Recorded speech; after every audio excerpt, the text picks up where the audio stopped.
नमस्कार, मी अमोल किन्होळकर. महाराष्ट्र टाइम्स ऑनलाईनमध्ये आपल्या सगळ्यांचं स्वागत.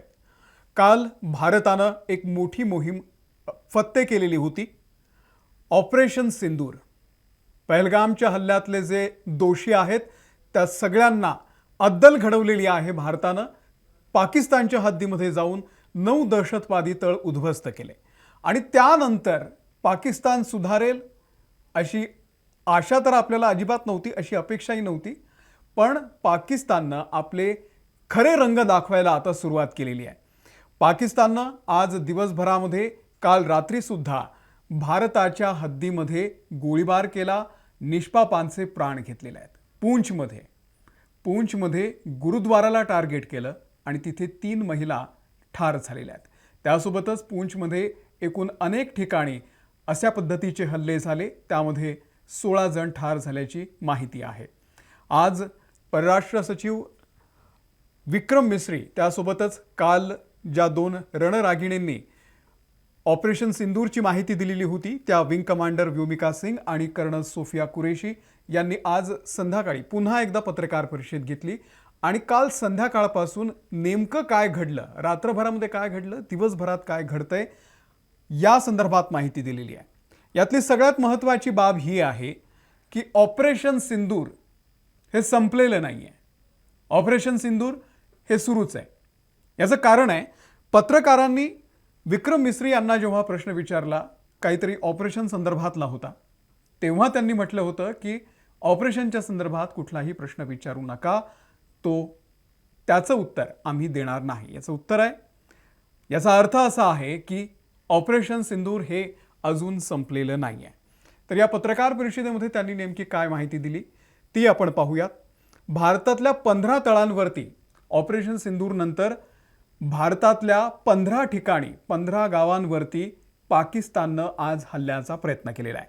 त्यामध्ये अवंतीपुरा, श्रीनगर, जम्मू, पठाणकोट, अमृतसर, कपूरथला, जालंधर, लुधियाना, आदमपूर, भटिंडा, चंडीगड, नल, फलोदी, उत्तरलाई आणि भुज. हा सगळा भाग जो आहे, काही गुजरातचा, काही राजस्थानचा, काही पंजाबचा, काही जम्मूचा, काही काश्मीरचा सीमावर्ती भाग आहे. आणि या सीमावर्ती भागावरती म्हणजे अगदी भुजपासून ते कुपवाडा पूंछपर्यंत सुद्धा सगळीकडे जोरदार गोळीबार झाला, हल्ले करण्यात आले. भारतानं या सगळ्या हल्ल्यांचं जोरदार चोख प्रत्युत्तर दिलेलं आहे. हे विशेष आहे. या भागात अजूनही ऑपरेशन सुरू आहे, अजूनही चकमकी घडत आहेत. सातत्यानं पाकिस्तानकडून शस्त्रसंधीचं उल्लंघन होत आहे. पाकिस्तानचे ड्रोन आणि क्षेपणास्त्र जे त्यांनी आपल्याकडे डागलेले होते आज या 15 ठिकाणी, ते सगळे भारतीय रडार सिस्टमनं ते उद्ध्वस्त करण्यात आलेले आहेत. आणि आता ते ड्रोन, ते क्षेपणास्त्र हाती घेण्याचं काम, त्याचे अवशेष जमा करण्याचं काम सध्या सुरू आहे. कारण तो एक मोठा पुरावा असेल की बघा, पाकिस्ताननं आमच्यावरती शस्त्रसंधी केलेली आहे. यानंतर भारतीय एअर सिस्टम आणि रडारांनी हे सगळं त्यांचे जे त्यांनी जे ड्रोन पाठवले होते, क्षेपणास्त्र पाठवलेले होते, ते सगळे आता निष्प्रभ केलेले आहे. सगळ्यात महत्त्वाचं आज दिवसभरामध्ये सगळ्यात महत्त्वाचं म्हणजे पाकिस्तानची एअर डिफेन्स सिस्टम जी आहे HQ-9 ती आज भारतानं उडवली, भुईसपाट करून टाकली. ही खूप मोठी घडामोड आहे आणि या घडामोडीचा फायदा असा होणार आहे भारताला की यापुढे जे हल्ले होतील ते अडवण्याची क्षमता पाकिस्तानकडे नसेल. लाहोरमध्ये एअर डिफेन्स सिस्टम HQ-9 ही बसवण्यात आलेली होती. ती पाकिस्ताननं चीनकडून घेतलेली होती. म्हणजे भारतानं जर एखादा हल्ला केला तर त्या हल्ल्याला निष्प्रभ करण्यासाठी ही एअर डिफेन्स सिस्टम असते, पण भारतानं तिलाच उडवलंय. लाहोरमध्ये लावलेलं हे एअर डिफेन्स सिस्टम भारतानं आज उडवलं. ही एक मोठी घडामोड आहे. HQ-9 चीनी बनावटीचं होतं, काहीही कामाचं नव्हतं. चीनचा माल आपल्याला माहिती आहे. त्या पद्धतीनं चीनची सिस्टम ज्या पद्धतीनं आहे ती भारतानं उद्ध्वस्त केलेली आहे. जसं आपण मगाशी बोललो की काश्मीरचा जो सीमावर्ती भाग आहे त्या ठिकाणी मोठ्या प्रमाणात गोळीबार झाला आणि जेव्हा भारतानं ऑपरेशन सिंदूर राबवलं तेव्हा सुद्धा त्या रात्री सुद्धा पहाटेपर्यंत कुपवाडा असेल, बारामुला, पूंछ या भागामध्ये गोळीबार झालेला होता. काल पुन्हा एकदा पूंछमध्ये गोळीबार झाला. यामध्ये 16 जणांचा मृत्यू झालेला आहे. 16 मृत्यू नोंदवले गेले. त्यामध्ये 3 महिला आहे आणि सगळ्यात वेदनादायक आहे की 5 लहान मुलं सुद्धा या पाकिस्तानी आर्मीनं सोडलेली नाही आहेत. 5 मुलं, या 5 मुलांचा सुद्धा जीव घेतलेला आहे. आणि सगळ्यात महत्त्वाचं यामध्ये की गुरुद्वाराला टार्गेट करण्यात आलं आणि त्या गुरुद्वारामध्ये 3 महिला होत्या, त्या ठार झालेल्या आहेत. त्याचे फोटोज देखील आज आपल्या पत्रकार परिषदेमध्ये दाखवण्यात आलेले आहेत. याचा अर्थ हाच आहे की वारंवार शस्त्रसंधीचं पाकिस्तान उल्लंघन करतंय आणि या हल्ल्यांना आता भारतही चोख प्रत्युत्तर देतोय. TRFचा उल्लेख UNनं केला होता. UNनं जेव्हा पहलगाम हल्ल्यानंतर एक प्रेस रिलीज ते जारी करणार होते, म्हणजे पहलगामचा हल्ला जेव्हा झाला तेव्हा UN कडून एक प्रेस रिलीज जारी करण्यात आलं होतं. त्यामध्ये TRF या संघटनेचा उल्लेख होता. तर या संघटनेचा त्यामध्ये उल्लेख करू नये यासाठी पाकिस्तान UN कडे गेला होता.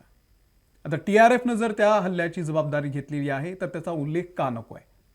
TRFचा उल्लेख पाकिस्तानला का नको आहे? कारण TRF ही दहशतवादी संघटना आहे.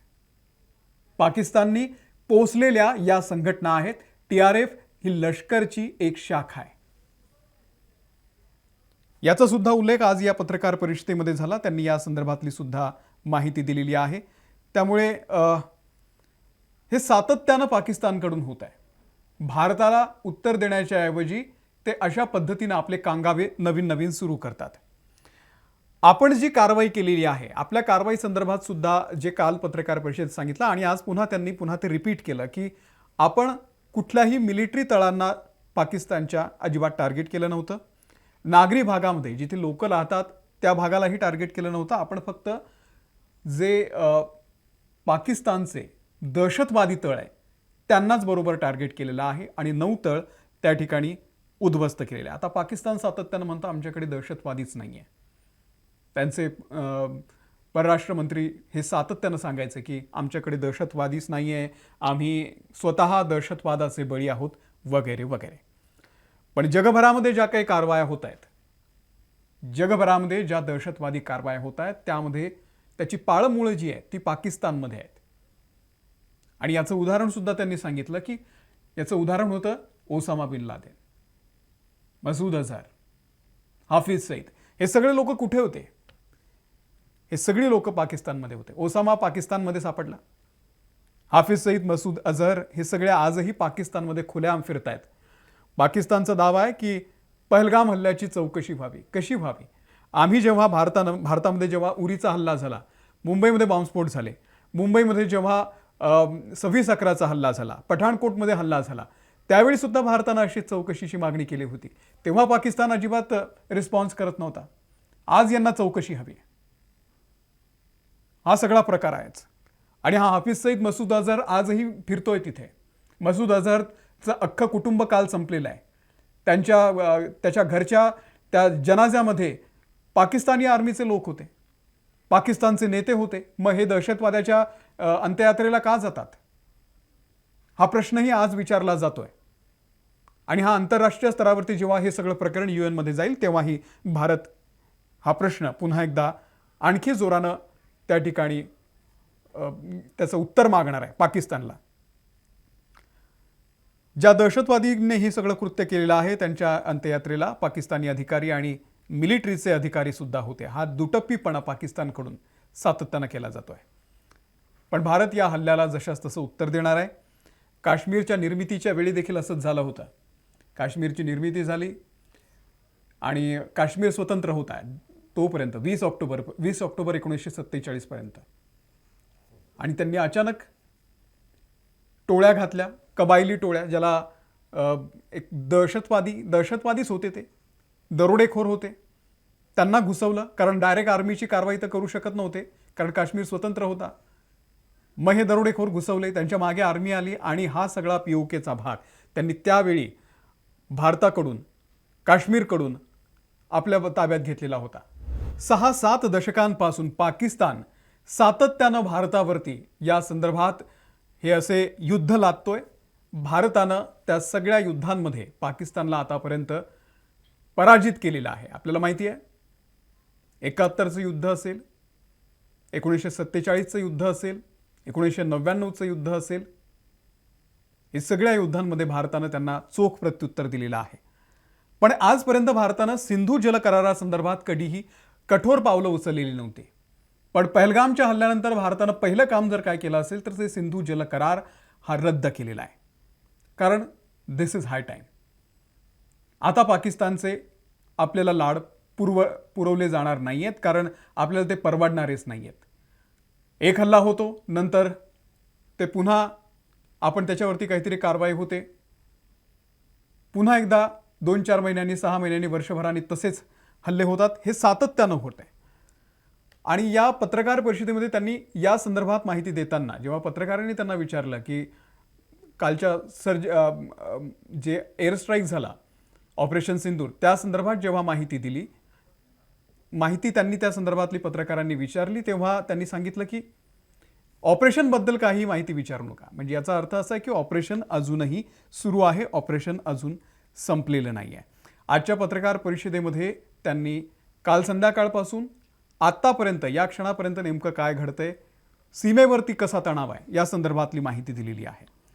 इकडे दुसरीकडे आज सर्वदलीय बैठक सुद्धा झालेली आहे. सर्व पक्षांची बैठक झाली.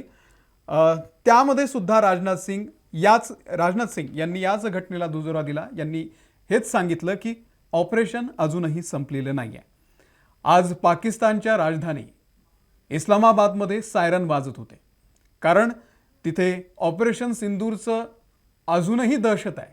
ते लोक अजूनही दहशतीमध्ये आहेत. त्यामुळे तिथे सातत्यानं हे सायरन वाजवले जात आहेत आणि त्या लोकांना सतर्क केलं जात आहे की युद्ध कधीही होऊ शकतं, हल्ला कधीही होऊ शकतो, सतर्क राहा. लाहोर, रावळपिंडी, कराची, गुजरानवाला या सगळ्या भागामध्ये आज जोरदार बॉम्ब पडलेले आहेत, गोळीबार झालेला आहे आणि हल्ले होत आहेत. आता हे हल्ले कोण करतंय त्या संदर्भातली ऑपरेशनल माहिती अजूनही बाहेर आलेली नाही आहे. कारण दुसरीकडे आपण बघितलं की बलुचिस्तान सुद्धा पाकिस्तानच्या विरोधात पेटलेला आहे. जोरदार पाकिस्तानला उत्तर देतो. पाकिस्तान आर्मीच्या, पाकिस्तानच्या मिलिटरीला बलोचिस्तान हा गेल्या अनेक दशकांपासून उत्तर देतच होता. परंतु पहलगामच्या हल्ल्यानंतर जेव्हा पाकिस्तानची आर्मी ही भारत आणि काश्मीर आणि पाकिस्तान यांच्या बॉर्डरवरती जोपर्यंत सक्रिय झाली, तोपर्यंत दुसऱ्या बाजूने आता बलुचिस्तान सुद्धा त्यांना सोडत नाही आहे. काहीतरी मोठं होणार अशी भीती सातत्यानं पाकिस्तानला आहे आणि म्हणूनच आज विविध शहरांमध्ये पाकिस्तानच्या सायरन वाजत होते. ऑपरेशन सिंदूरमध्ये 4 गावं उद्ध्वस्त झालेली आहे. तर पाकिस्तानकडून आज भारतावरती सुद्धा काही हल्ले करण्यात आले आणि भारतानं S-400नं त्यांचे जे हल्ले होते ते परतवून लावलेले आहेत. आज सीमेवरती बऱ्याच काही घडामोडी घडत आहेत. या पत्रकार परिषदेमध्ये त्यांनी सगळीच उत्तरं दिलेली नाही आहेत, काही उत्तरं टाळलेली आहेत. याचं कारण असं आहे की हे ऑपरेशन अजूनही सुरूच आहे. पाकिस्तानचे नागरिक सुद्धा त्या ठिकाणी त्रासलेले आहेत, कारण दिवसभर सायरन वाजतायत, काय होईल सांगता येत नाहीये. आधीच पाकिस्तानची अर्थव्यवस्था ही डबघाईला आलेली आहे, डबघाईला म्हणण्यापेक्षा बुडालेली आहे. त्यामुळे सरकारच्या विरोधात तिथले नागरिक सुद्धा आता बंड करू शकतात, कारण जी परिस्थिती आहे ती खूपच खराब झालेली आहे सध्या पाकिस्तानमध्ये. आणि या सगळ्या परिस्थितीला जबाबदार एकच माणूस आहे, त्याचं नाव आहे असीम मुनीर. असीम मुनीर हा आत्मप्रौढी माणूस आहे, स्वतःच्या इगोसाठी हा सगळं काही करतोय. पाकिस्तानचे पंतप्रधान शहबाज शरीफ यांना फक्त पुतळ्यासारखं बसून सगळी जी कारवाई आहे असीम मुनीर करतायत आणि त्यामुळे पाकिस्तानची परिस्थिती आज अत्यंत भयानक झालेली आहे. पाकिस्तान 50 वर्ष मागे गेलेला आहे आणि आज जर युद्ध झालं तर पाकिस्तान नेस्तनाभूत होऊ शकतो. अमेरिकेनं सुद्धा त्यांचे जे तिथले डिप्लोमॅट्स आहेत पाकिस्तानमधले त्या सगळ्यांना सूचना दिलेल्या आहेत की तुम्ही सुरक्षित ठिकाणी पोहोचा, शक्य असेल तर अमेरिकेला परत या. लाहोरमध्ये हे कॉन्सुलेट आहे आणि त्या ठिकाणच्या सगळ्या डिप्लोमॅट्सना त्यांनी ही माहिती दिलेली आहे. कुठेही बाहेर जायचं नाही त्यांनी सांगितलेलं आहे आणि ट्रॅव्हल डॉक्युमेंट्स जे आहेत ते सुद्धा रेडी ठेवलेले आहेत. आज दिल्ली विमानतळावरती उडणाऱ्या 90 विमानांची सेवा सुद्धा रद्द करण्यात आलेली आहे. सुरक्षेचा उपाय म्हणून खबरदारीचा बचतचा उपाय म्हणून आज 90 विमानांची जी सेवा आहे ती सुद्धा विमानांची सेवा रद्द करण्यात आलेली आहे.